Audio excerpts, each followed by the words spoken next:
إله إلا الله وحده لا شريك له وأشهد أن محمدا عبده ورسوله. And we're continuing, inshallah, our journey with the Quran, and I hope this series managed to get people to be motivated and inspired to study the Quran and enjoy it really, and realize that this is an essential part of the duty of the believer, which is to embark on a lifelong journey of studying the Quran for inspiration, for guidance, because that's what the Quran is for. But again, it's so eloquent that it is really enjoyable. I mean, it's an enjoyable exercise. Unfortunately, we turned it into like a burden or duty. That's for those who are even doing it. Yeah. For those who are doing it, it became like I just have to read my word or I have to finish it. We turned something. It's like prayer. Yani. Prayer was for Rasul Sallallahu Alaihi Wasallam was a pleasure. Also, it turned into like a duty or a burden or a habit. Because it lost its essence. Yeah. Same thing with the Quran. So I hope that we all are realizing that how much we're missing. We have been missing, and it's never too late. It's never too late to make adjustment and to have Quran as an integral part of our daily schedule. It doesn't matter how much you read, doesn't matter how much you memorize, or what matters is how much you get out of the Quran and out of the time that you spend with it.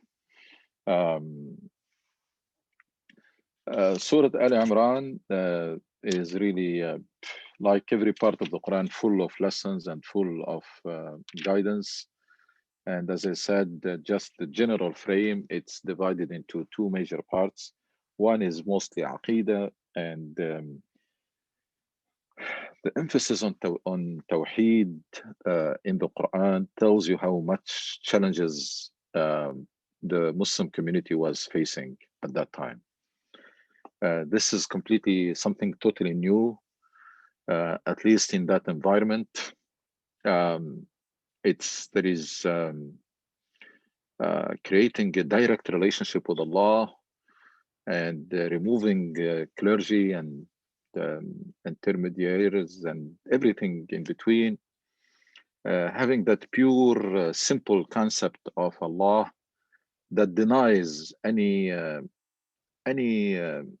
group of people to take advantage of religion and abuse others in the name of the religion, whether it is clergy, whether it is the leadership of Quraysh. This is a religion that comes to free people from everything that holds them down. يضع عنكم إصركم والأغلال التي كانت عليكم. And the Prophet comes to release you from the burden and the shackles that were holding you down and preventing you from realizing your potential and from thriving. It's all those superstition and nonsense beliefs. Again, all those beliefs, they allow a class of people to take advantage of religion and accept this pure religion that remove all of that. By the Aqidah itself, the pure and simple and direct relationship with Allah, and by the justice, the emphasis of Islam on justice, to the point that Islam made the justice as the ultimate goal. Yani if there are maqasid in Islam, if there are overarching goals, the ultimate one is justice. That's in Surah Al-Hadid. لقد أرسلنا رسلنا بالبينات وأنزلنا معهم الكتاب والميزان ليقوم الناس بالقسط. It's very clear, very straightforward, very clear-cut verse says that all these messages and messengers were sent so that the justice prevailed. There was no, I don't know why this verse did not take the attention like other verses, I see very foundational. They did not, and there is a reason for that. There is a reason for that because most of the fiqh and tafsir and hadith, most of this was done under those totalitarian regimes. And these, of course, they don't want any emphasis on justice or maqasid or mission. They want the other Islam that is soothing people and helping those dynasties take control of people. So it's very, we now realize why some parts of Islam were blown out of proportion and other parts faded. And actually those that were blown out of proportion are the marginal or the secondary ones, and the ones that has to do with appearances and minor. And the essential aspect of this religion was caused to be to fade. And all of this was not by coincidence, yani. It was by design. Yani. I mean, it's a book of Tawheed. There is no question about it. But Quran is a book of Tawheed. I mean, because if your relationship with Allah Subhanahu wa Taala is established on a very strong foundation, and it is nourished all the time, and it is kept vibrant, all the rest will be very easy. Yani. And if you commit yourself, if you get to know Allah more, you love Allah more, your love of Allah will push you, motivate you, inspire you, empower you to fulfill His purpose. And then you start looking. You start looking for the expectations, you start looking for your mission, you start looking for your roles, and you start fulfilling them. If that foundation is weak, then there is no point. I mean, you can hear all day long about the divine mission, divine expectations, etc., but your response is going to be weak. I mean, your battery is dead or weak. I mean, there is no fuel, there is no energy to respond. Even if you accepted with your mind, yes, I need to do this, I'm expected to do that, but there is no force and driving force there to make you do it. The willpower is weak because this religion, even though it is pure civic in between, it's really something that is every aspect of it is civic in between, but it is divine in its source and its ultimate goal.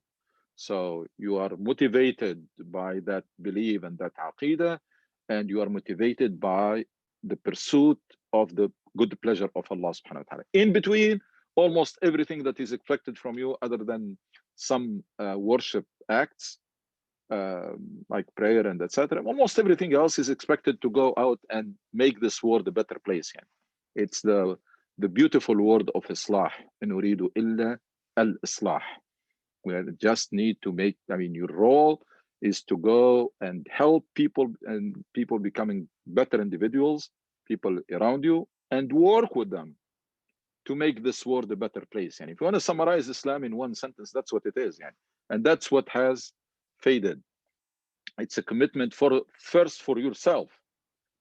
The first commitment is to dedicate your life to understand and fulfill Allah's purpose. That results for you to work hard to realize your full potential and be all you can be, and to maximize your positive impact and contribution to the greater good. What is this positive impact? It's positive impact on people. It's positive impact on people with the influence that you have on them with your role models, with your advice, with the knowledge that you share. And then, of course, you learn from them and then work by yourself and cooperate with others to make this world a better place. That's as simple as that.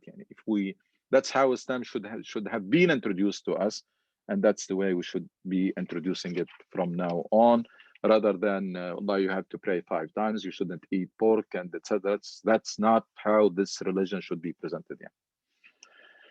Anyway, so we're done with the first part. It starts with a very strong statement of Tawheed. Allahu la ilaha illa hu, al-Hayyul Qayyum. So Tawheed, oneness of Allah with 2 of his beautiful names and attributes. And then oneness of the source of guidance. Tawrat, Injil, Furqan, all of these coming from Allah, guidance. And then the style of the Quran. I mean, I don't know how we missed this. Quran tells Rasul that he was sent only to give good news to those who respond and warn those who refuse. That's all. There is nowhere in the Quran that you have to take the law in your hands and start judging people or evaluating. And you can see it all the time. All the time. Quran is always telling you, if you respond, it is an incentive for you in this life and thereafter. If you don't, you have to take, I mean, bear your responsibility, and you know the consequences. And he tells the Rasul that bashiran wa nadhiran.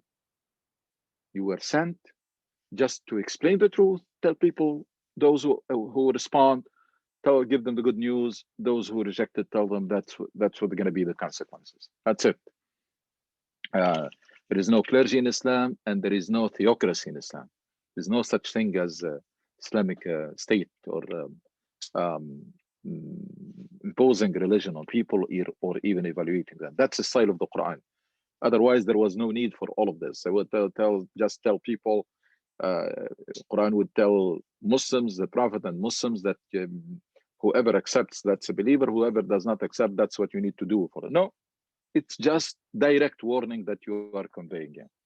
So, and it comes in different ways.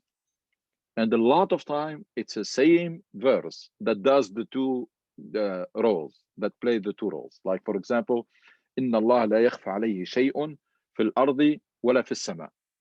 What's in Allah? لَا يَخْفَى عَلَيْهِ شَيْءٌ. Well, Allah, there is nothing that is hidden from Allah on earth or in heaven. Now, this is the warning. You have to be very careful, because nothing is hidden, but it is also an incentive, because Allah is watching you all the time. So it's give you motivation to do your best. إن الذين كفروا بآيات لهم عذاب شديد والله عزيز ذو انتقام. That's what we need to convey, not to decide who are the kafaru and what we should do. No, we should not do anything. That's between them and Allah, because we are witnesses, not judges. Shuhada. Shuhada means shahid. The witness provides or gives his testimony. What did you say? And the judge, in this case, the judge is the person himself or herself. They're going to make their decision, and Allah will be their judge, not you.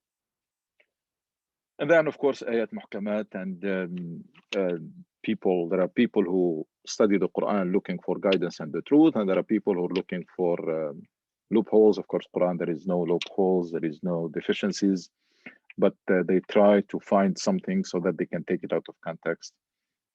ما يعلم تأويله إلا الله, very strong word, that from now on we should never accept anybody who speaks on behalf of religion.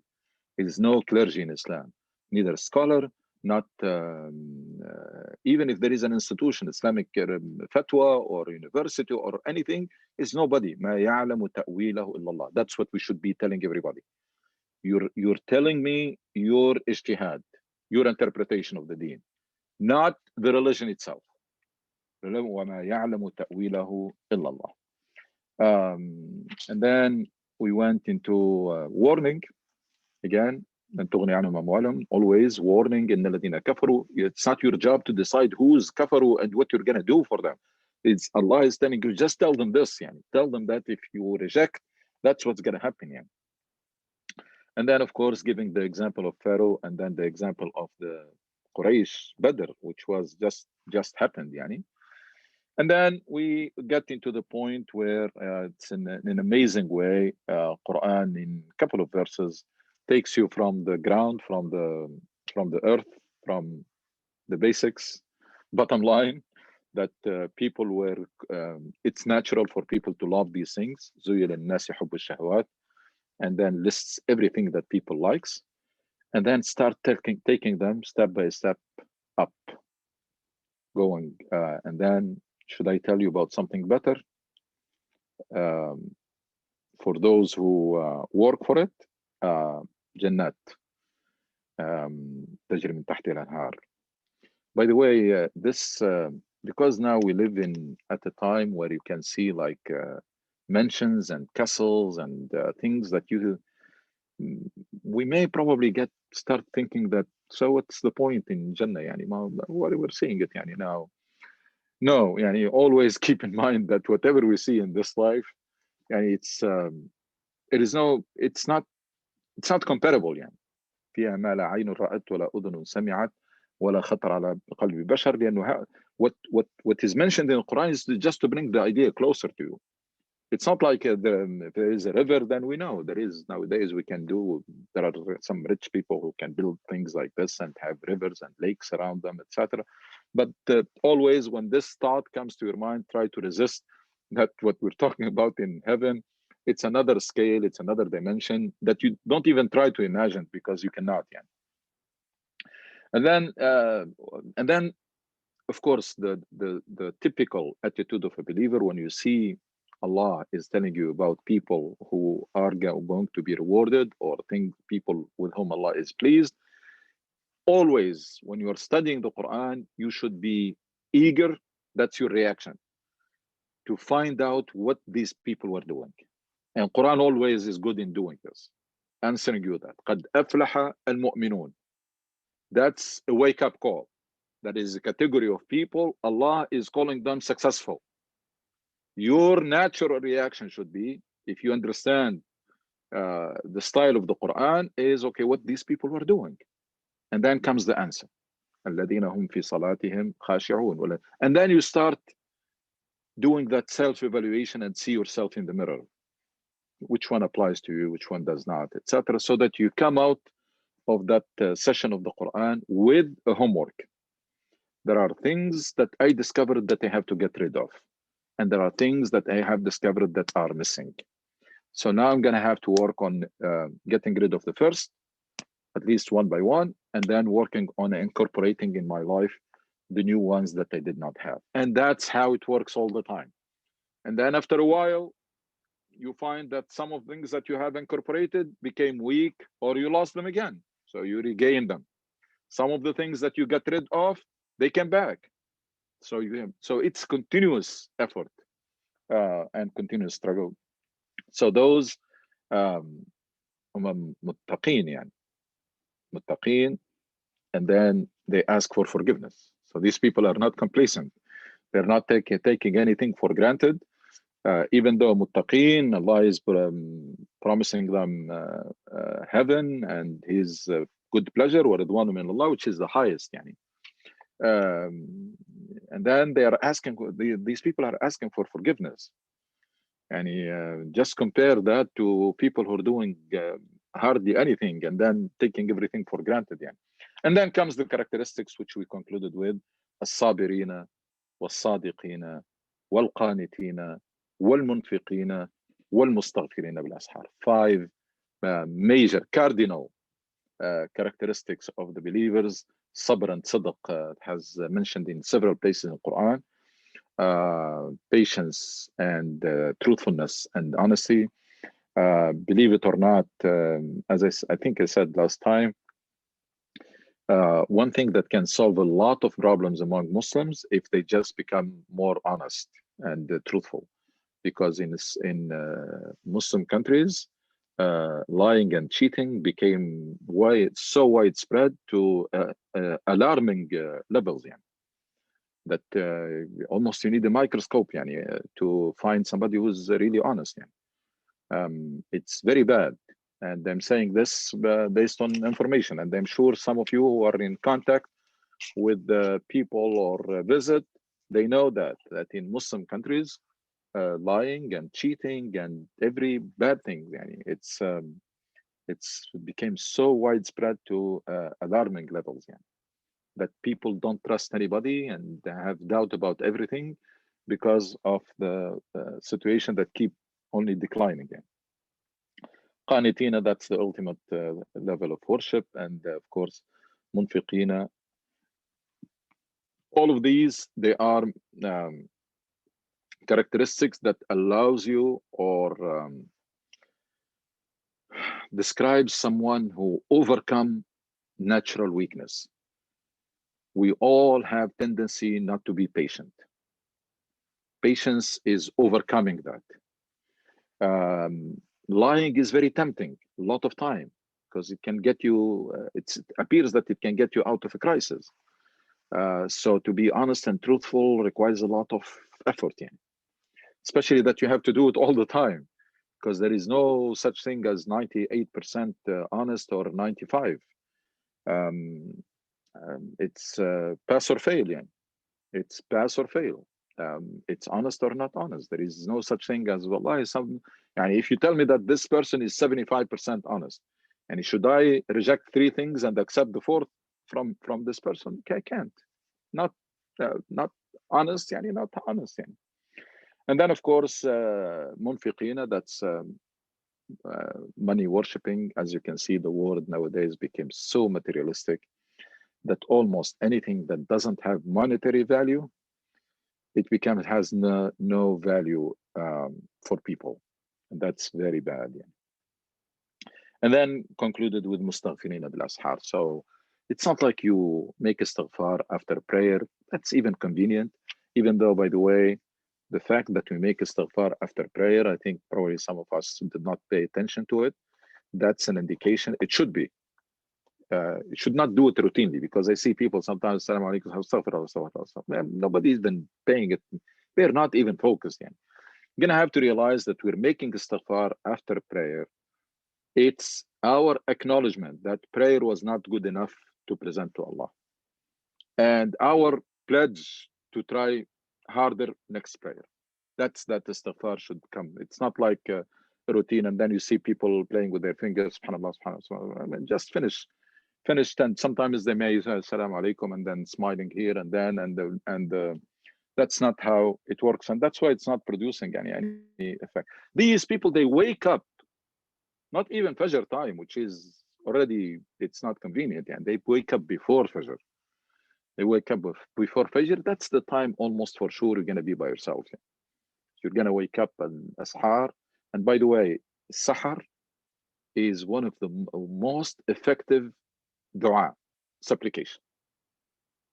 And if you have something that you need really badly, that's one of the, of course, sujood between adhan and iqama, but dua and traveling, and then dua sahar, that you wake up before Fajr to make istighfar and to make dua. To make istighfar, that put you in this category. That's already good, yani. And then to make dua. So that's what we ended. Now we're going to start another round, another cycle. And it starts with Tawheed again. It starts with Tawheed. شهد الله أنه لا إله إلا هو والملائكة وأولو العلم قائما بالقسط لا إله إلا هو العزيز الحكيم. So this time it's little bit special statement of Tawheed. Allah is making it. So Allah is stating that He is let's read the, so it is 18. Allah bears witness that there is no God but Him. That's very very unique. Yani. So Allah is testifying for Himself. And Allah is saying that, bearing witness that there is no God but Him. And then adds angels. They're also testifying. Well, and so do the angels and those who have knowledge. Anybody you are trying, it's the message here, the underlining message. If anybody you're trying to worship, or you are, they are also testifying, including angels. They're testifying that, or bearing witness that there is no God but Allah. So that's very interesting. That basically the idols, I mean, because this angel thing was there in the beliefs of the people of Mecca, Arabian Peninsula. I mean, like the idols were angels, and angels are the daughter of God, and there are a lot of mass. Yani.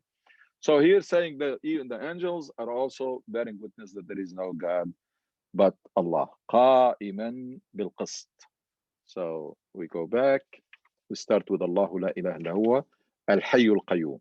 Now Allah أنه لا إله إلا هو قائما بالقسط. يعني Allah subhanahu wa ta'ala is controlling this world and running it, or disposer of all affairs, but with justice. قائما بالقسط. So الحي القيوم over there. And then there was also لا إله إلا هو العزيز الحكيم. So لا إله إلا هو الحي القيوم, لا إله إلا هو العزيز الحكيم, verse number 2, verse number 6, and then come back, verse number 18, لا إله إلا هو قائما بالقسط. And then once more in the same verse, لا إله إلا هو العزيز الحكيم. Again, when I say that Quran is book of Tawheed, I mean it. It's very clear. In the same verse, say Allah, لا إله إلا هو. So this is number 4 now. لا إله إلا هو الحي القيوم, لا إله إلا هو العزيز الحكيم, لا إله إلا هو قائما بالقسط. And angels and scholars and قائما أولو العلم may include almost everybody that people think that they are special. يعني. And then لا إله إلا هو العزيز الحكيم. إن الدين عند الله الإسلام. That's very powerful statement. That by the way, Al-Aziz is related to power, يعني قدرة. There is no God Almighty and the all-wise. So Almighty, that's Al-Aziz, and all-wise, that's Al-Hakim. He upholds justice. There is no God but him again, the Almighty and the all-wise. إن الدين عند الله الإسلام وما اختلف الذين أوتوا الكتاب إلا من بعد ما جاءهم العلم بغيا بينهم ومن يكفر بآيات الله فإن الله سريع الحساب. إن الدين عند الله الإسلام.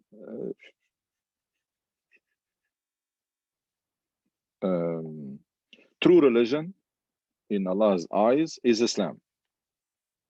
So that's correct definition of Islam. It's not the religion that was brought by Muhammad sallallahu alaihi wasallam, because we see in the Quran that Ibrahim alayhi salam say min al-Muslimin. Yani. So Islam is the religion. So Jesus was a prophet of Islam. Moses was prophet of Islam, because there is only one religion. Now there are different Sharia that was adjusted with time until we got this final universal religion and Sharia that came also very flexible, because it's going to be valid for all times and all places. But the religion itself is the same. Yeah, the religion, all of these prophets were prophet of Tawheed. All these prophets called the people to believe in Allah and the hereafter, to do good, to do their utmost to seek the pleasure of Allah subhanahu wa ta'ala. It's the same mission, same everything. It was articulated probably in different ways. The thing that changed over the time is probably the fiqh itself or the rules, but not the religion. And there are some cardinal and foundational character, even they never changed. Yani. No prophet came and say lying is good or lying is okay. So fundamental beliefs and fundamental characters, they never changed from the prophet to another. Yeah. True religion in Allah's eyes is Islam, devotion to him alone. Inna ad-din 'inda Allahi al-Islam. Then this is important, especially as we discuss and present Islam to our fellow Christians and fellow.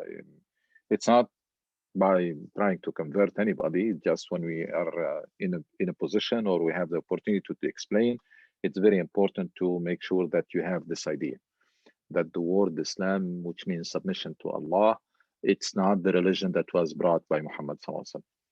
It's the religion.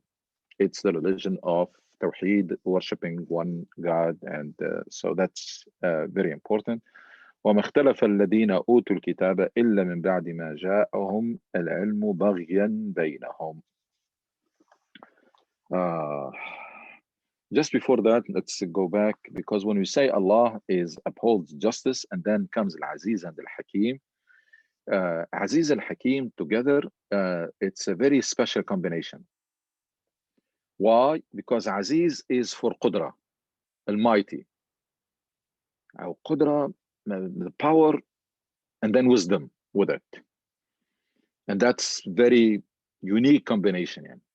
It's an absolute power and absolute wisdom. So that's why the Aziz and Hakim is a combination that was mentioned repeatedly in Quran. All right, we go back. Those who were given the scripture disagreed out of rivalry. That's a very important point. Come back to it, inshallah. Only after they had been given knowledge. If anyone denies Allah's revelation, Allah is swift to take account. Okay, so we're continuing. مختلف الذين أوتوا الكتاب من بعد ما جاءهم العلم بغيا بينهم. Whoever reads the history of religion will find that most of deviations, they were political at the origin. So بغيا بينهم, it's not like they lost knowledge. There is some agenda. Somebody was, especially those who are in power or something, were pushing, whether the Roman Empire or whoever, were working on deviating religion, because that's the only way you can control people. It's when you make it complicated, when you create a clergy, when you link it to politics, when you messed up, then you can confuse and control people. When it is so clear and so pure and so simple, you can't. So most of the, not all of them, actually, even the religious wars, including the Crusades, were not religious. I mean, the people who push for it, they have a political agenda. Yeah. But always these political agenda, they are wrapped in a religious gift paper, because that's what motivates people. I mean, people are not going to die because of for the king or for the government. Yeah. That when you give it the religious flavor and the religious drive, then people were ready to sacrifice everything, including their life. So the مختلف الذين أوتوا الكتاب, all deviations, all disagreement, all rivalry, every mess that was created in religion, including Islam, by the way, including Islam, because even Islam, the mutilation that happened to Islam was because of the era, what happened in the era of dynasties. Yeah. In the era of dynasties, where to control people, you have to belittle and marginalize some essential elements of Islam, and then blow other elements that are basically that will soothe people, that will help controlling people. These, they were blown out of proportion. The Islam that thrived in the era of dynasties, and the Islam that we see today, if this Islam was presented to the people of Quraysh, they would have accepted it and sponsored it. And the problem of people of Quraysh with the Prophet ﷺ was not this issue of idols. They care less about them. It is this idea of freeing people and making them aware of themselves, of their rights, of their dignity, of their whatever. And then make them realize that everybody, all people are created equal, and then that there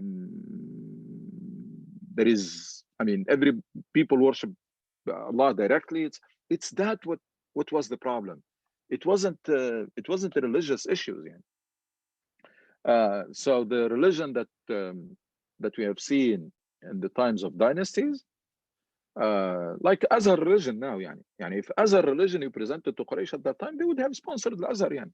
They could easily sponsor Azhar and pay for it. Because if you're going to produce people who just wa'ad, they just do admonition, that's even perfect. That serves even their purpose. Makes them even more manageable and can be even more controlled.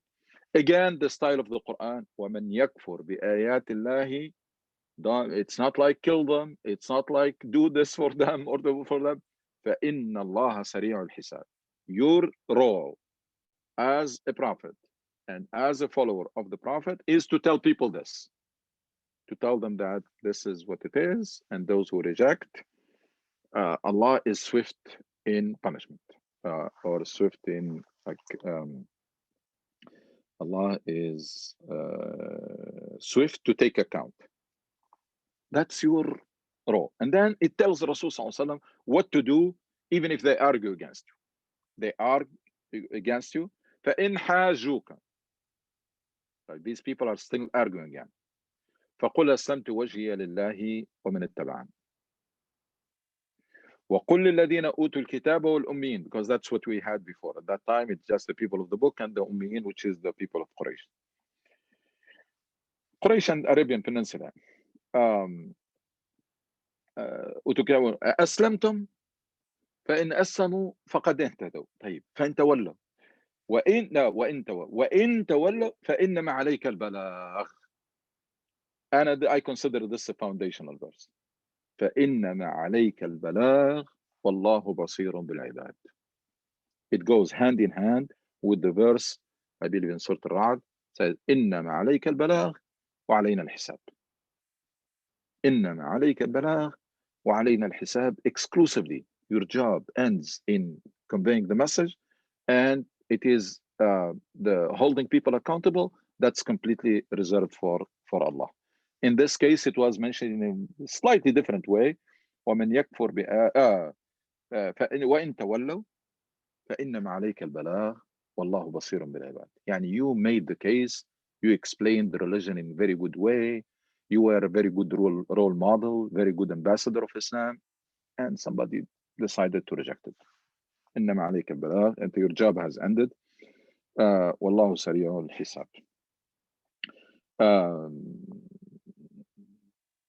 Okay, I mean, those who were given the, okay, if they argue with you, they're not responding yet. If they argue with you, Prophet say, I have devoted myself to Allah alone, and so have my followers. يعني, and I did this, I submitted myself to Allah, and I'm calling you to do that. You rejected, طيب. And then after telling them that,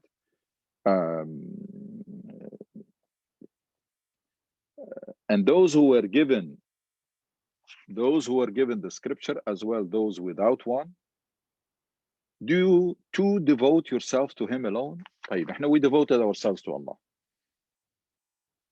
How about you, Ian? Do you devote yourself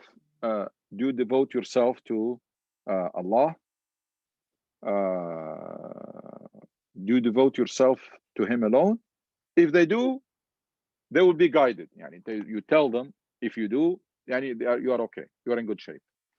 And if they don't, but if they turn away, your only duty is to convey the message. Your only duty is to convey the message. And then Allah is aware of his servant.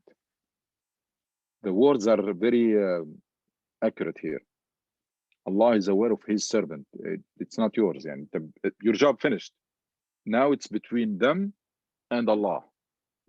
He knows and he can judge. And you don't know, because we have no way to measure the taqwa of people. We have no way to get into the intentions of people. We have no way to get into the hearts of people.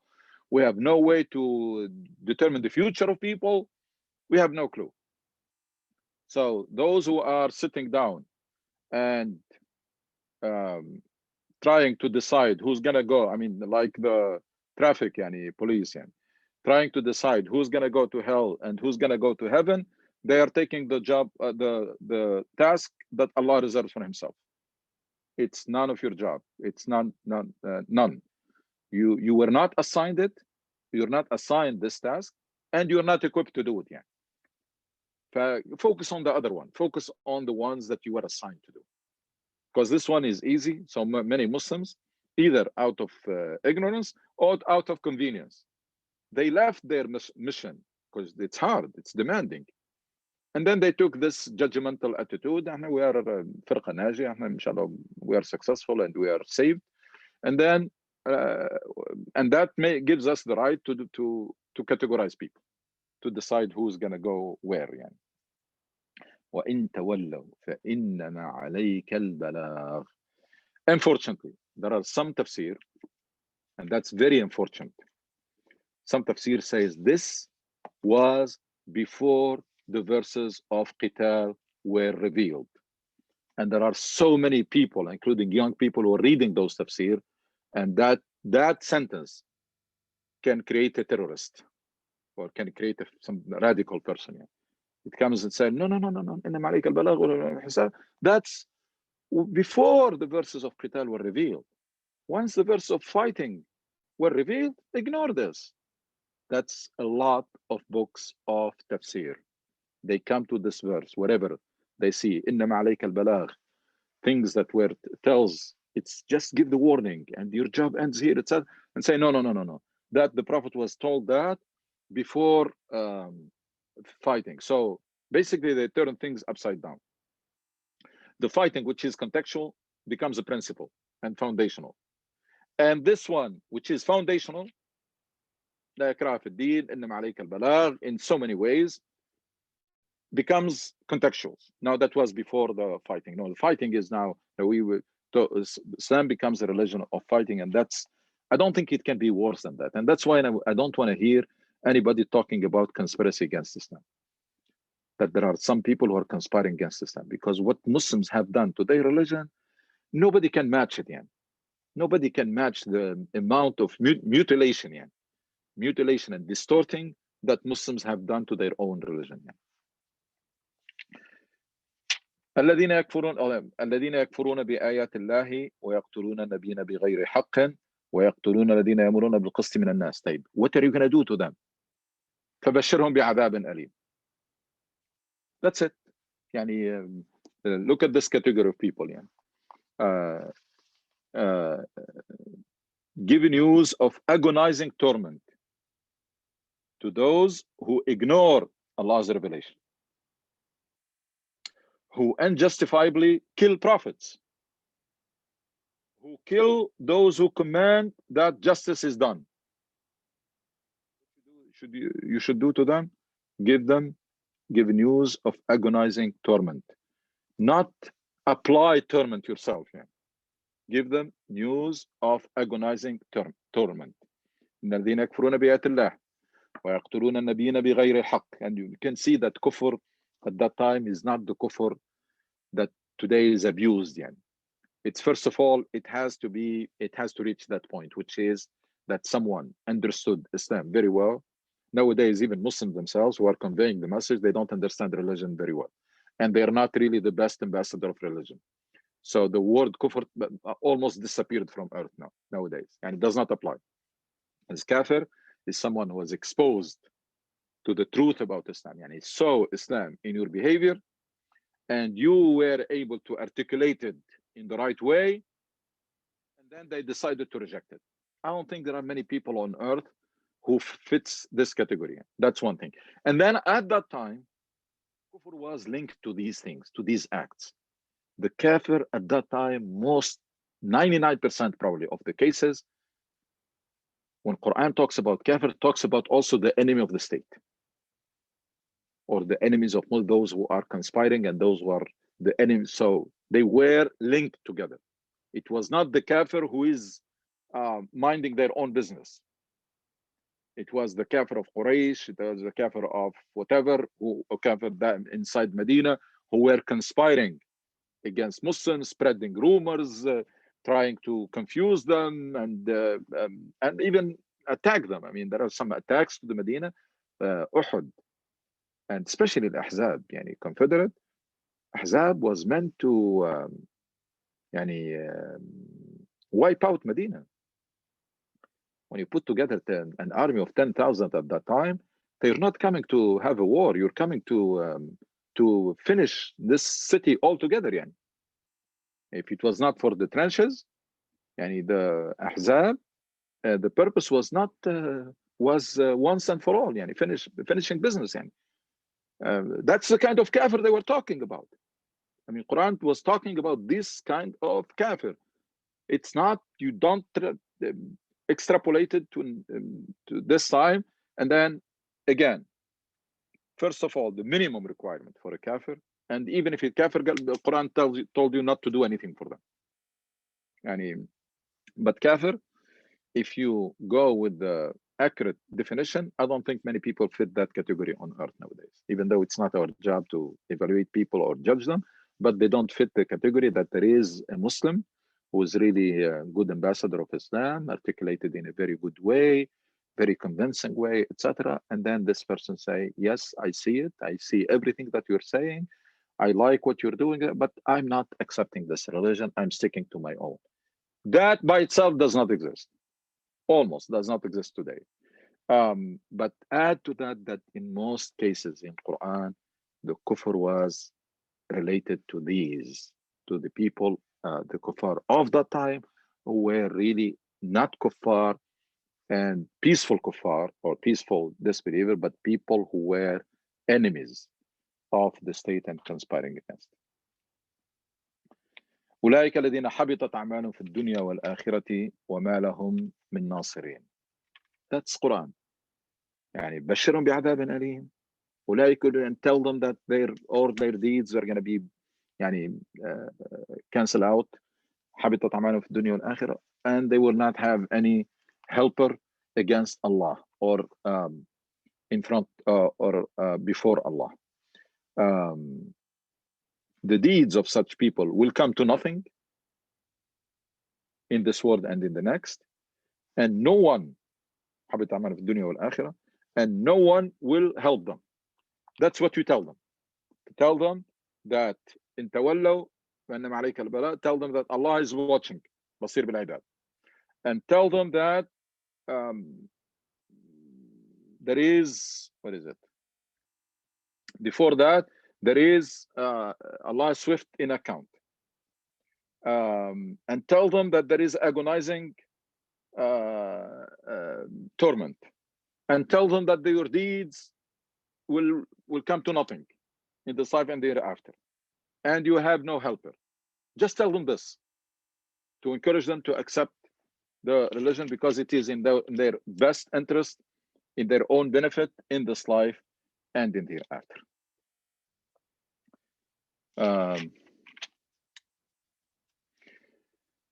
And then we'll finish with this, inshallah. ألم ترى إلى الذين أوتوا نصيبا من الكتاب. Beautiful, this word نصيبا.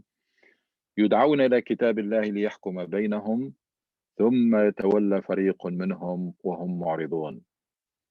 يعني Quran is asking the question, basically, how come those who were given the book before, they know that this is truth, and then when they were invited, they should have been the first one to accept it, they rejected it. And keep in mind that the Jews of Medina, they used to, because in their books were given that there will be another prophet, etc. So they were telling this. They were telling this to the people, to the Arabs in Medina, and even in Mecca, but especially Medina. Even Arab in Mecca, they must have heard this.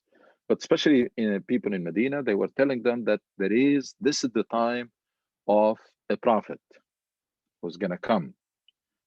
Of course, whether that's what they knew at that time, or whether they were twisting the truth, they were expecting it to be from Bani Israel, like all other previous prophets.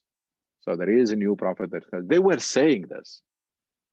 So, and I will tell you the story of Abdullah ibn Salam, which is very, it tells you, it's an eye opener. So, have you considered those who are given a share of the scripture? Beautiful touch here. نصيبا من الكتاب.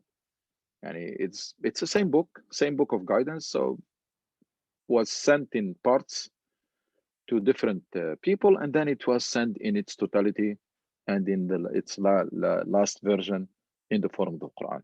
The share of the book.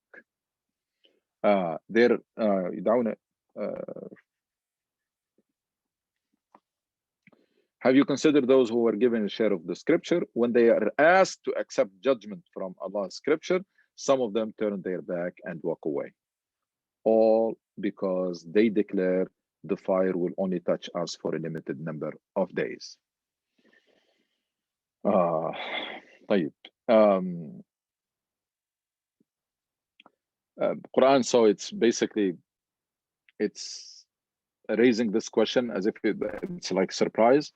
Have you considered those who have been given a share of the book and they were told now that there is a last edition of the complete book, and they rejected, and then tells us the reason, and they really want you to reflect on this, because that is what is in the mind of the majority of Muslims today.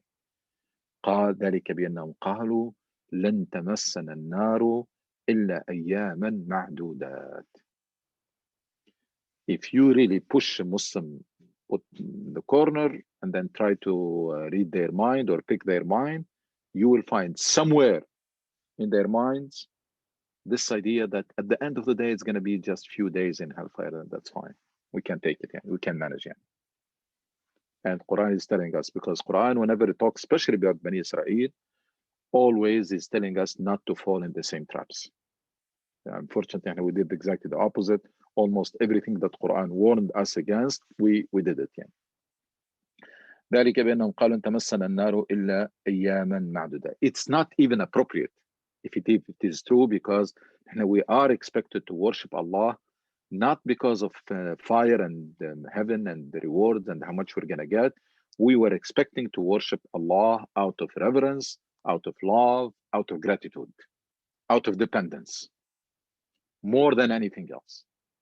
It is the second line of defense for us, is we don't want to, the first is love, haya, shukr, ta'zeem. These are the things that should be motivating us, because these will give you the quality worship. These will give you spirituality and quality worship. If you want to go down to the lower quality, you worship for reward and to avoid punishment. Yeah. That should be your second line of defense, not the first. Yeah. But even then, these people, this is not serious. You can't deal with Allah subhanahu wa ta'ala this way.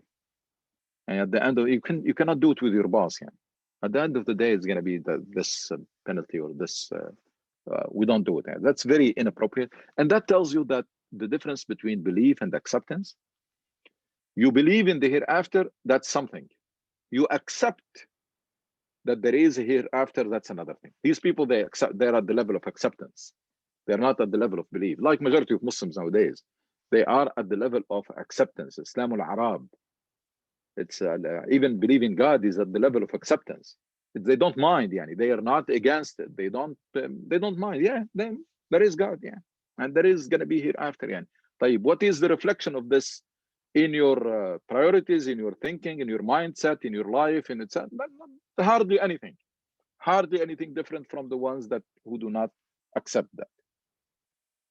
وغرهم في دينهم ما كانوا يفترون.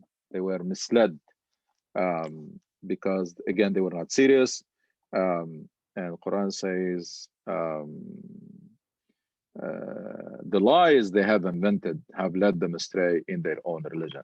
That's the dividing line between the religion of commitment and the religion of convenience. And throughout the history of humanity, there will always tendency to make religion convenient. Is rather than dedicating yourself and striving to be your best and again, it's all for your own benefit. This religion did not come to punish people. This religion came to has only one goal, yeah, is to make you happy and successful in this life and in the hereafter. There is no other objective, yeah. And to make this world more just and more peaceful and more secure and more virtuous and etc. and more prosperous. Yeah. That's the religion. So it's not a burden. Yeah. You're striving, but you're getting all the benefits. It's like slaughtering a sheep. لن ينال الله لحومها ولا دماؤه لكن يناله التقوى منكم. You slaughter the sheep, you're dedicating to Allah. But at the end of the day, you're going to eat all the meat. Yeah. It's all yours, yani. But it's the act that you do by the way of dedication and devotion to Allah subhanahu wa ta'ala. And then comes the answer and then we conclude with this inshallah. فكيف إذا جمعناهم ليوم لا ريب فيه ووفيت كل نفس ما كسبت وهم لا يظلمون. This is the answer for people who are taking it lightly and joking about the hereafter. It's going to be only a few days and making lies and jokes. So the answer came very strong. How will they fare when we gather them together for a day, of which there is no doubt?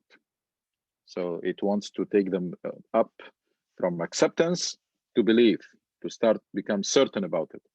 Of a day there is no doubt, when every soul will be paid in full for what it has done. That eliminates completely this idea of chosen people and somebody will take care of your sins. All of these are gone. It's when every soul, that's a very fundamental principle in Islam, which is individual accountability and personal accountability. When every soul will be paid in full for what it has done, and they will not be wronged. Because when you say paid in full, you may think that Allah will know, and it's going to be in total fairness and in total justice.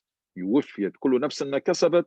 It's really shaking, and then tells you that, but in total fairness. إنما هي أعمالكم أحصيها لكم. And sometimes I tell when students complain about the grade, I remind them always of the statement. I say, professors do not give grades. Professor evaluates your performance. So don't tell me why you gave me B or you gave me C or why you gave me this and that, because then I don't give anything. And I just evaluate your performance. ولله المثل الأعلى ووفيت كل نفس ما كسبت وهم لا يظلمون. Inshallah, we'll come back to the next verses, a beautiful verse of Malik al-Mulk. It deserves really to dedicate time to it, the two verses. And we'll stop here, inshallah, and open the door for, or the floor for comments or questions, or somebody has something to add. The floor is yours. Assalamu alaikum, Dr. Al-Noushi. Wa alaikum assalam wa rahmatullahi wa barakatuh.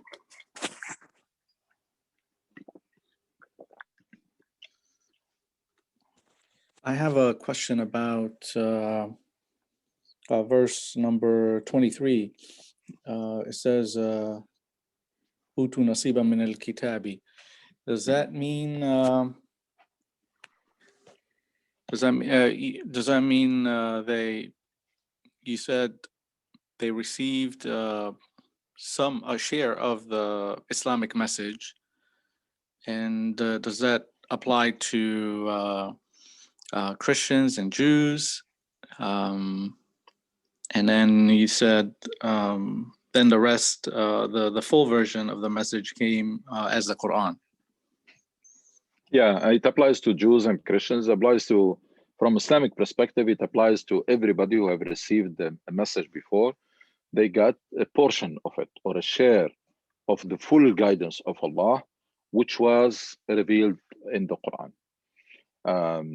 And that's why those messages were local and temporary. They were local and temporary because they were not the complete thing. They were not the whole thing. They were customized to a certain nation or certain group of people and certain time.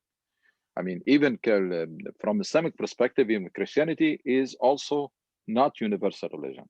It is a disciple of Jesus who made it universal by their work of spreading it, etc. But and then of course some historical events. But from Islamic perspective, Quran says on behalf of Isa, وَرَسُولًا إِلَى بَنِي إِسْرَائِيل. وَرَسُولًا إِلَى بَنِي إِسْرَائِيل. That he was sent to Bani Israel. So the children of Israel. So yes, it applies to all the messages before. They were portion of the full guidance. And that's why they were local and temporary, customized to a particular nation or group of people at a particular time. Okay.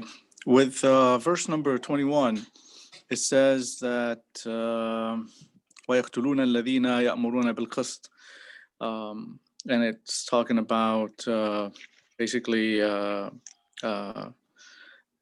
those that, before that, and earlier in the ayah, those that killed Nabiyyin. Now, الَّذِينَ يَأْمُرُونَ بِالْقِسْطِ,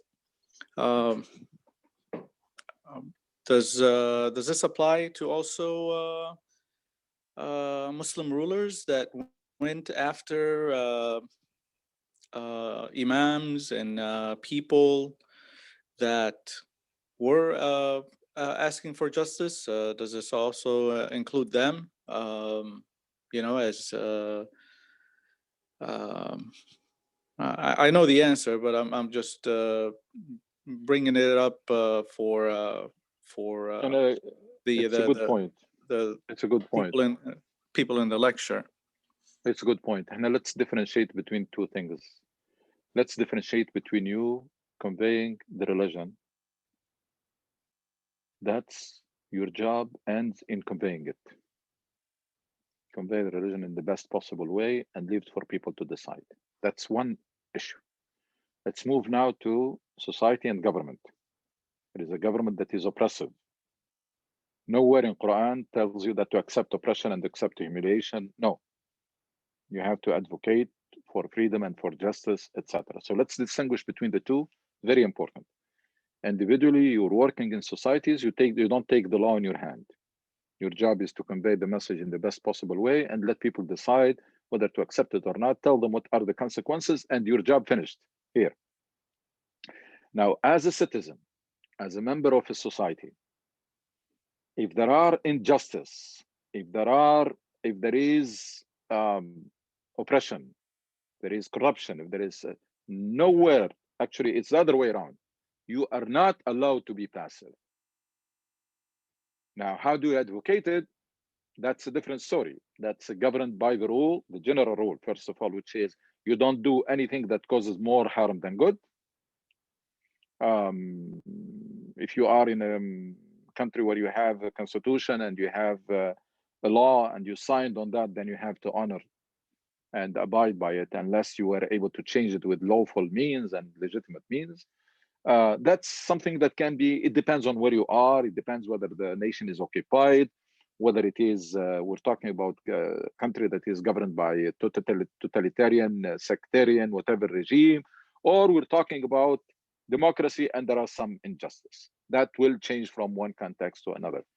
But the bottom line, da'wah is one thing. That's individual talking to other individuals to convey the message and then leave. Your job has ended. Convey it in the best possible way. That question of what should I do to this kafir, or this is where should I put this in which category, that's not your job.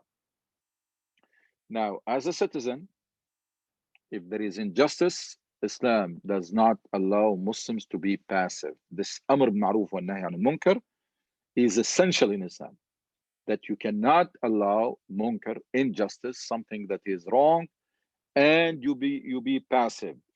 Now you do something about it. Again, what you do for us here in this country, that's a constitution, that's a democracy, that's freedom of everything. So it is only through civic engagement. There is no other thing. You don't like something in this country, you organize, you vote, you lobby, you play by the rules, and you accept the outcome. You try to influence and sway the public opinion, educate. You succeed, fine. You don't, you have to accept the outcome. In other places, it depends on where we are, but that's what we're talking about here. Okay, now this should also apply to those that أمروا بالمعروف ونهوا عن المنكر يأمرون بالقسط, like those that were persecuted by so-called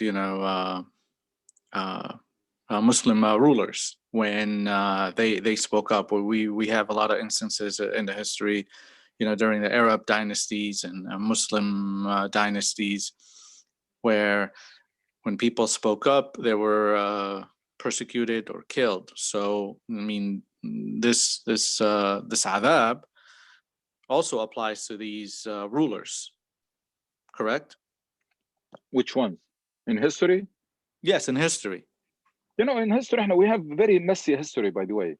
There is, I think, most Muslims, this idea that we have about our history, that we get from those series that we watch, has nothing to do with reality. And it really has nothing to do with reality.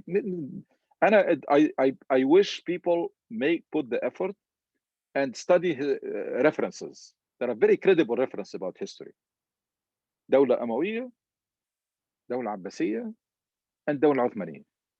And whatever in between, the Mamalik and all of this, and Safawi and all of it. It's very messy, but that takes nothing away from Islam. This is a human being. It's a history of Muslims. It's their history. And forget about Khilafah. It was dynasties. Because we're not free to call anything we want to call. Yani. We call it the way we want. No. There is absolute power in the hands of one individual, and it is inherited. And you call it whatever you want, but that's dynasty. The name of that, it's dynasty. So no, it's very messy, and very messy with so many killing and so many, and that takes nothing away, because that was done in spite of Islam, not because of it. It's not because the deviation in Islam started mainly with the Dawla al-Umayyah, with the Umayyad, when you move from ruling people by their consent into ruling people by family. And then the second, that's political. That's a political that has frozen the political mind, the intellectual mind, the political mind, and the political atmosphere. And then the second major hit came by freezing ijtihad. So now you have intellectual stagnation. Political stagnation plus intellectual stagnation will produce that history. I mean, whatever you have seen as Muslims has excelled in science and in arts, in our history, it was the exception, not the norm. Make no mistake about it. And we should be very clear about it, and there is no need to beat around the bushes. Yani. That's what happened. Does this take anything away from Islam? No, this was in spite of Islam. Because there is no political system in Islam, but major political principle in Islam is leadership by consent, or ruling by consent. Yeah. So that was eliminated. And then the ijtihad, that's what keeps the religion fresh and relevant. And you freeze that, so you have political stagnation plus intellectual stagnation, and that's the outcome. Yeah. Assalamu alaikum, Dr. Ghannouchi. Yes, so I have a question. So like I'm just trying to put everything together, and going back to the ayah that you were just mentioning is in الذين يكفرون بآيات الله ويقتلون النبيين بغير حق إلى آخره فبشرهم بعذاب أليم. And you mentioned that this is like more like it's like at some point, yani if you look at it as like it's a passive response compared with al-qital and taking a more aggressive stance against something that happens to the religion, and again putting the hadith that we just mentioned, إنه من رأى منكم منكرا فليغيره بيده فإن لم يستطع فبلسانه فإن لم يستطع فبقلبه وذلك أضعف الإيمان. So as you mentioned, is that we always have to have a stance. I mean, we cannot just turn our face away from something is going wrong. We have to have a stand as a Muslim, and it all depends on how much power, how much resources we have to fight, whether it's a legal meaning or whether it's through the media or something more, depends on the power. So putting all these together, yani how, and again to the other brother's point, is like if somebody goes against a ruler and try to challenge them, challenge their oppression. But at the same time, if you're challenging a ruler that who's much stronger than you, and you're exposing yourself to danger and to killing, and at the end, you might or might not achieve anything, how do we put it all together? Is like, you know, in this day and age, and if we are not able to do anything, then the best way is to keep silent, or the best way is to challenge it, or, you know, how to gauge this. I mean, I think this is like really the tough, yani, you know, sometimes it's confusing, is like, do we keep silent? Do we fight it? Do we be passive or aggressive? Or how, you know, how can we go about something like that? I don't. That's a very good question. Very good and big, actually, question. Yeah. And probably this requires even one session to be dedicated to this idea of Amr Ma'ruf wa Nahy al Munkar, which is very essential, and but how we can apply it, especially in different contexts. Now, let's try to establish the frame or the foundation. One is Muslims are not allowed to be passive in front of oppression or corruption or aggression or injustice or etc. That is not an option. That's not on the table. That's not an option for Muslims to be passive and say, I don't care. It's none of my business. It's not affecting me. Or even if it is affecting me, I'm okay with it. That's not acceptable. That's one. Let's go back to the da'wah. It has to remain as such. You convey the message and you leave people to decide, and you move on. It's none of your business whether they accept it or not. So let's separate da'wah from Amr Ma'ruf wa Nahy al Munkar. Da'wah, your job is to represent Islam in the best possible way, and when you have a chance to articulate it in the best possible way. What people are going to do after that, that's none of your business. Let's finish this. Now, citizen, Amr Ma'ruf wa Nahy al Munkar. Let's, first of all, and I'm against establishing a whole construct or ideology or strategy on one hadith or one verse. Even this hadith of Man ra'a minkum munkaran.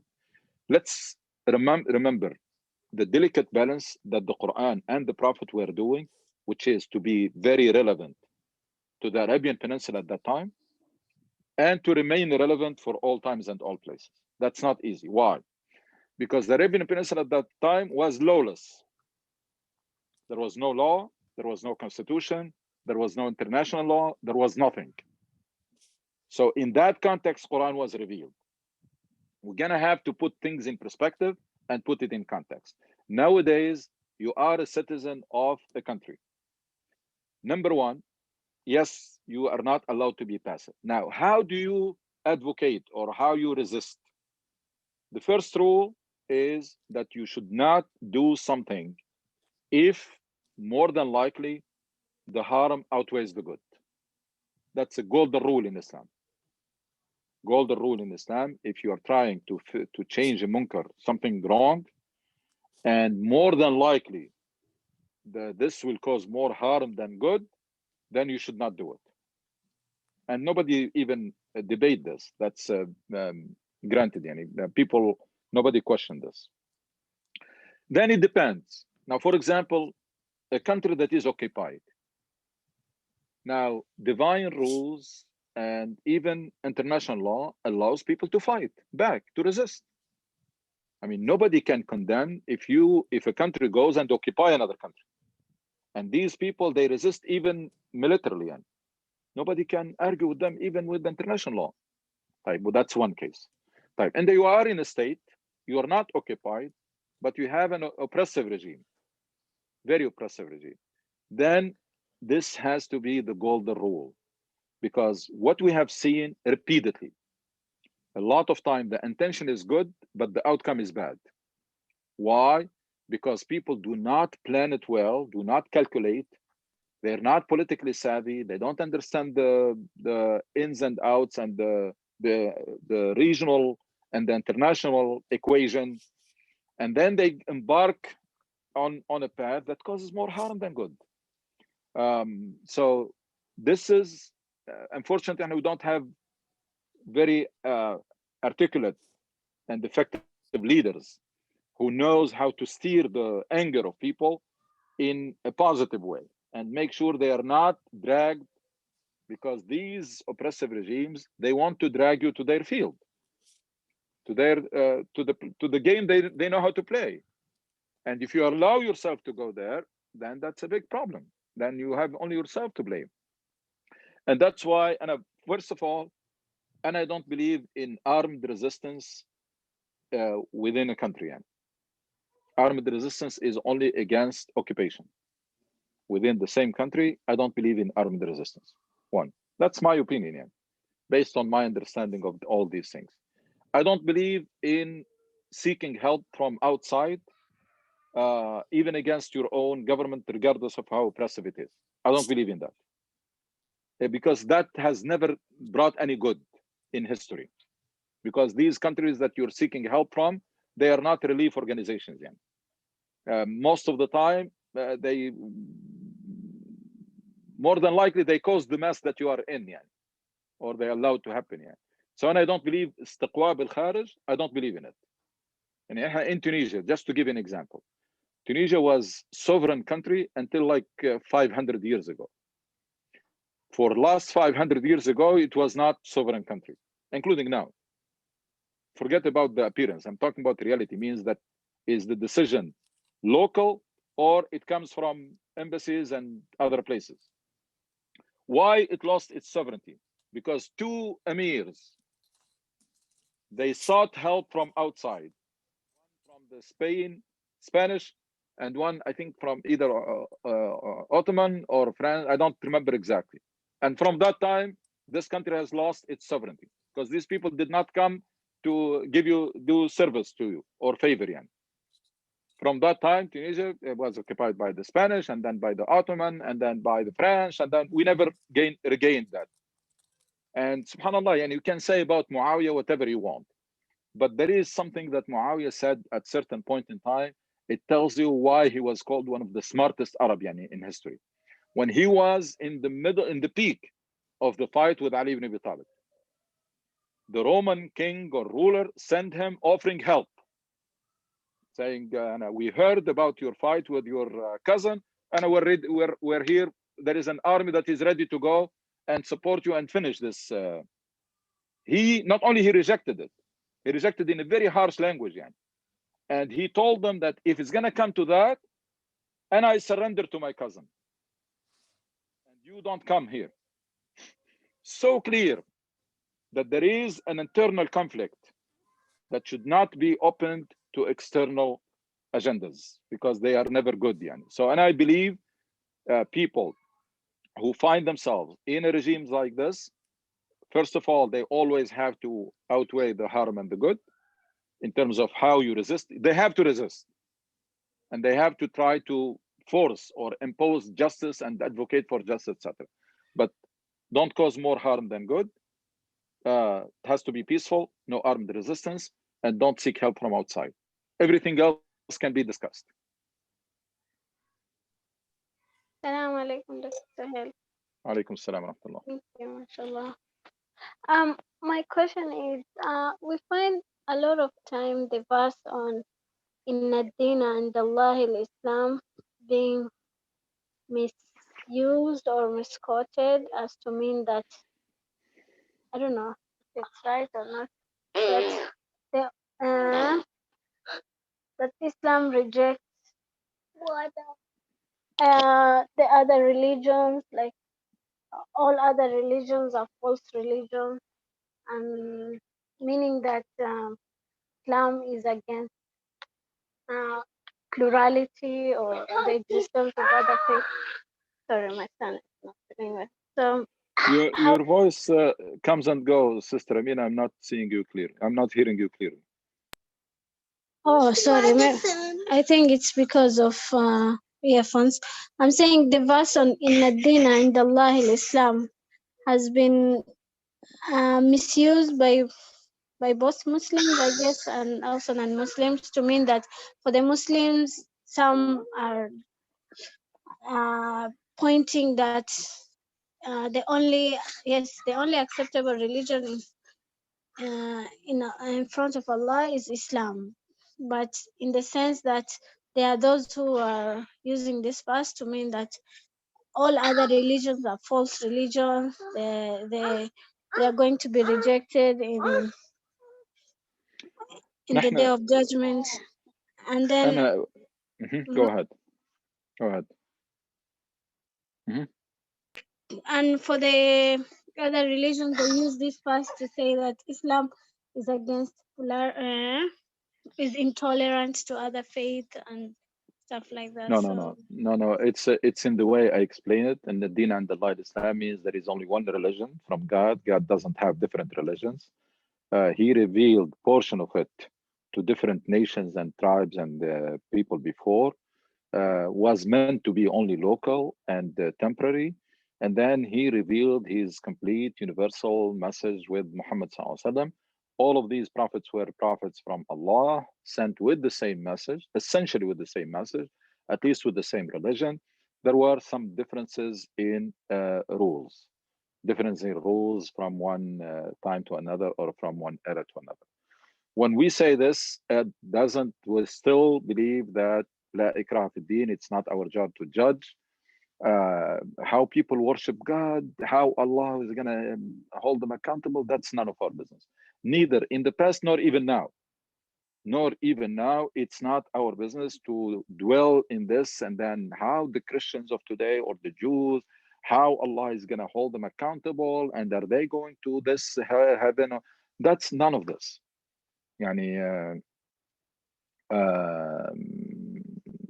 None of this applies. So we are limited. If the Prophet was limited to this, that it applies even more to us. We are limited to tell people that everybody, all categories, including people of the book, that this is the religion, that Jesus is the Prophet of Islam, that this religion this is the complete version, and etc. And that's it. Once you finish doing this, then how they will decide their relationship with Allah is their business, with God. How they decide to worship Him? Is this something that Allah will accept from them? Is He going to consider them like people who missed the point, like الضالين or مغضوب عليهم? That's none of our business. We shouldn't even waste a minute on this. And that's unfortunately, that's something that was blown out of proportion. And you have so many discussions and debates and books and etc.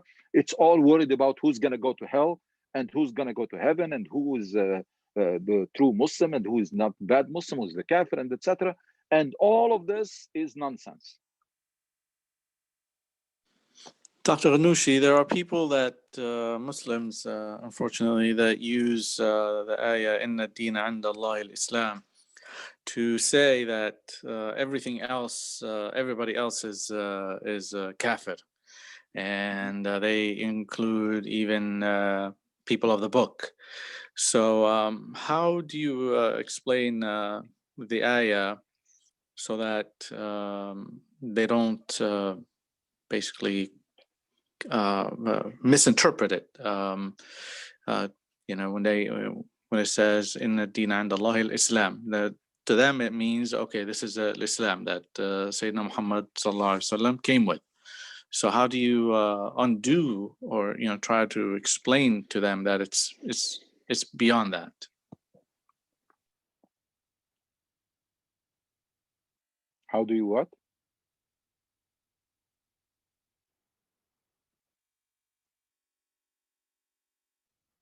Hello? Brother Ayman. How do you undo? Okay, sorry, I was on mute. Yeah, so my question is, there are people that take this ayah and say, okay, everything besides Islam, everybody else is kafir. But the way you explained, how do you explain the ayah, Inna ad-Dina 'inda Allahi al-Islam, to people that try to use it out of context? You just explained the way we explained today. This is saying that there is one religion from Allah called Islam. That's how it was. That's the one that was sent throughout history from Adam, and it was sent like in customized way and local way and temporary way until Prophet Muhammad SAW. And all of these are prophets of Islam, yani. Because Islam, the meaning, it's not a sectarian religion, it's not a new religion. The meaning of it is submission to Allah, and that's what every prophet has called for. So that's how we explain it, and that should not be an excuse or permission to cross the border and start judging and then say, no, we are the only ones because we are the only Muslims and everybody else is going to go. No, that's none of our business. Even the Christians of today and whatever the way they chose to worship God. Now, from our perspective, it's not right, of course. It's like from their perspective, and we're not right. But right or wrong does not mean that you take the law in your hand. Leave them alone. Leave them between them and their creator. Yeah, I think if I can comments about this in ad-din 'inda Allah al-Islam. I think there's another ayah in the Quran when you're talking about Ibrahim. إنه إبراهيم لم يكن مسيحيا ولم يكن يهوديا وإنما كان حنيفا مسلما. I think that's when you say ما كان إبراهيم يهوديا ولا نصرانيا ولكن كان حنيفا مسلما. حنيفا مسلما. So I think in reference to this, إنه Ibrahim was حنيفا مسلما, and I think in other parts of the Quran also mentioned the other prophets were also Musliman. So I think that's where it comes in the Deen Allah and Allah Islam. And you're right to your point. Muhammad was not the first one to bring the Islam. Islam is the original religion of Allah, which is basically meaning the submission to Allah, to the will of Allah. And that's what the meaning is. That whenever you submit to Allah, then you're a Muslim. No, that's what it is. But yeah, that's exactly because it was mentioned that Ibrahim alayhi salam was a Muslim, and that's every prophet and every believer or follower of those prophets. But at the end of the day, even today, people who choose to reject religion altogether or choose to worship God the way they see right, it's none of our problem. It is about time to uproot this from the minds of Muslims, because we have a whole generation that was raised on this understanding that we are a holder of the absolute truth and we are the judges of others. And even if we tolerate them, we tolerate them when we don't have enough power. That's the stupid thing that is in the minds of many people, many Muslims. They say, no, tolerance is because we're weak now. But if we become strong and we have the upper hand, then everything will change. That's very bad. That's very bad to think this way. Whether you have the upper hand, the lower hand, the middle hand, doesn't matter. At the end of the day, la ikraha fi din, that's a principle. Regardless, you are the majority, you are the minority, you are weak, you are strong, you are whatever. At the end of the day, your job is to represent Islam in the best possible way. And that's not easy. And many Muslims are not doing it. And then to articulate it whenever you have a chance in the best possible way. And finish there. That's the da'wah aspect. Now, the other aspect as a citizen, your job is to be all you can be, is to realize your potential, because that's what Allah wants, and then to maximize your contribution. Jazakallah khair. Dr. Anoushi, what I was, I guess, I was actually didn't articulate myself well, but I was making a comment that for the brothers and sisters to be mindful that there are people out there that use this ayah to say, oh, everybody else outside Islam is kafir. They say inna deen 'inda Allah al-Islam. So Christianity, Judaism, they're all kuffar. They're all going to hell. And then we have all the a lot of unfortunately Muslims that think this way. And so just wanted brothers and sisters to be mindful of that and to know that it is that's not true. And like you said, it's not our place to judge, but unfortunately a lot of Muslims have been raised this way, and they differentiate and they judge, and they even absolve the Arab dynasties, that killed Muslim scholars who spoke up. No, I mean, the ayah clearly says, ayah 21, فَبَشِّرْهُمْ بِعَذَابٍ أَلِيمٍ. So this applies also to the Muslim rulers that were unjust. What you have Muslims do is that, oh, well, no, I mean, he was a khalifa or he was a ruler, then, this doesn't apply to him. He must have had a good reason to kill, a scholar, or, so it's, there's a lot of whitewashing that happens, and just a lot of fundamentalist, strict way of looking at things, where it's very limited.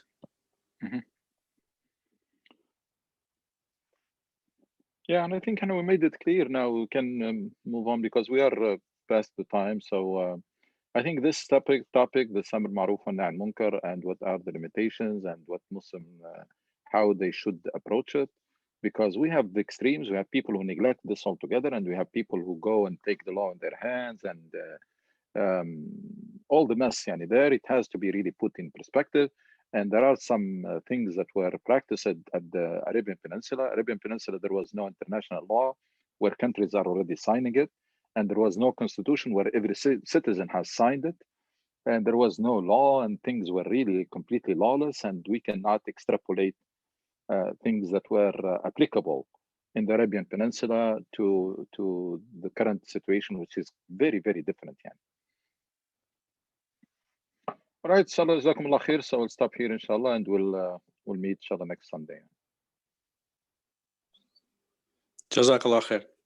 جزاك الله خير دكتور. السلام عليكم. Assalamu alaikum.